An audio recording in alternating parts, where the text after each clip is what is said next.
traits, some of the attributes of a simple and practical plan, because as I am doing my market research, or as I've been doing my market research, one of the major things that has come up is how people want to have a plan that is simple and or practical. So here are some of the attributes of a simple and or practical plan.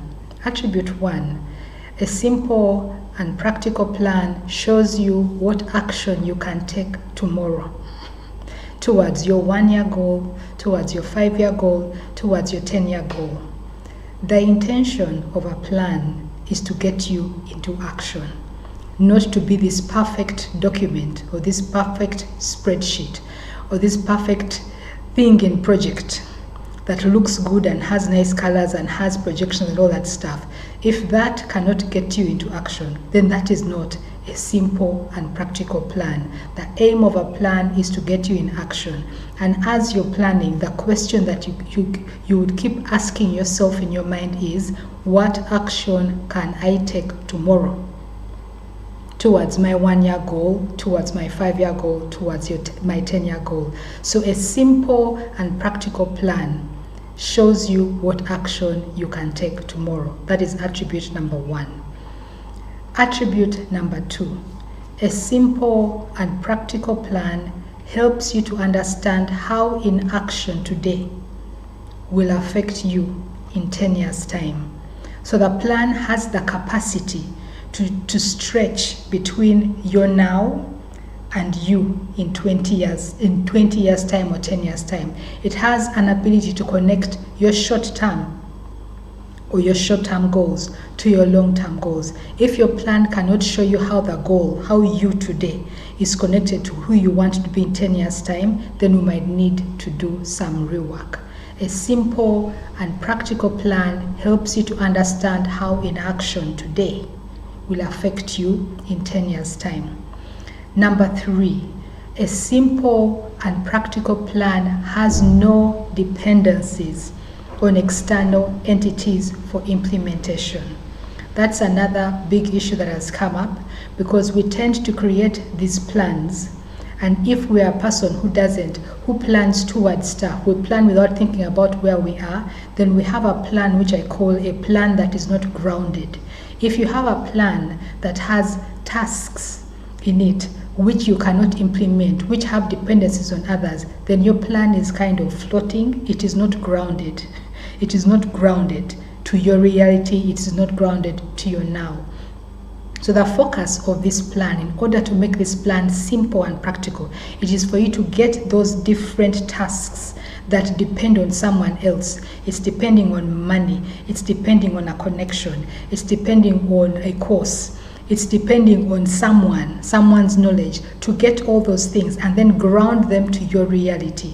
Is to begin to ask yourself, yes, I need money, but what can I do in order to get this money? That is what you include in your plan. It's just like people who do sales.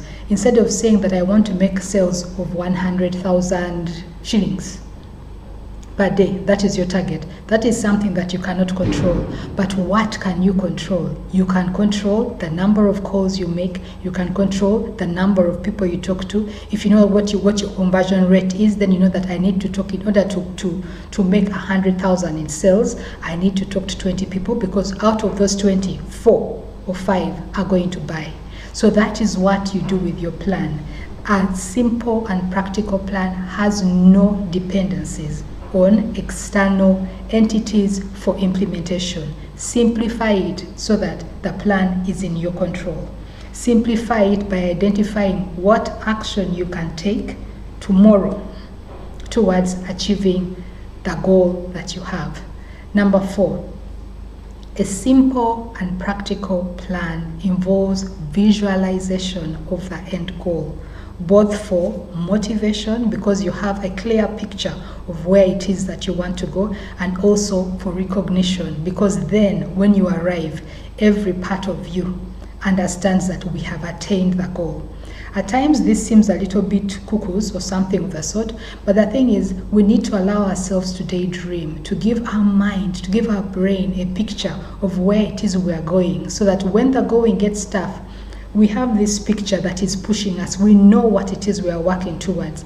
So a simple and practical plan involves visualization. This is actually very, very important and very helpful. I worked with ladies last year, and some of them did not understand what this visualization was, talking about when I have achieved my goal, this is what I will see, this is what I will hear, this is what I will touch, this is what I will feel, this is what I will smell, this is what will be going on. They defined that and they did not understand it, but the thing is, most of the end of the year and the beginning of 2024, I was getting calls because people were like, oh my God, the thing that I wrote, I am seeing it, I am experiencing it, I've actually touched it, or I'm actually feeling the feelings that I said that I was going to have. It really is a very, very not important but helpful way of validating. First of all, motivating, and then validating the fact that you've actually attained your goal. And it helps you in future because now your whole being knows that we can actually do this. So a simple and practical plan involves visualization of the end goal. Number 5, a simple and practical plan involves just enough detail to get you in motion and enough detail to show you where you're going. A simple and practical plan involves a balance between extreme detail of what I'm going to do every day, every week, every month, with a little bit of generalization on where it is I'm going. The issue that we usually have when we are planning is we try to plan out a whole year in detail, which is actually impractical because you do not know what's going to happen in 6 months, you do not know what's going to happen in 7 months, you do not know what's going to happen in the final month. So plan in detail for shorter periods. Have the long-term goal, have a roadmap of where it is you're going, you know the path that's leading you there, and then pick a milestone, 3-month milestone or 1-month milestone, whatever it is that works for you, and plan that in detail.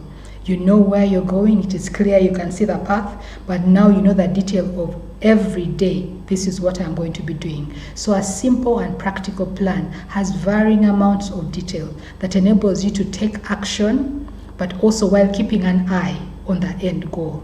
So these are just 5 ways that you can use to check if your plan is simple and practical. If your plan for your business, your work plan for your business, your roadmap for your business is simple enough and practical.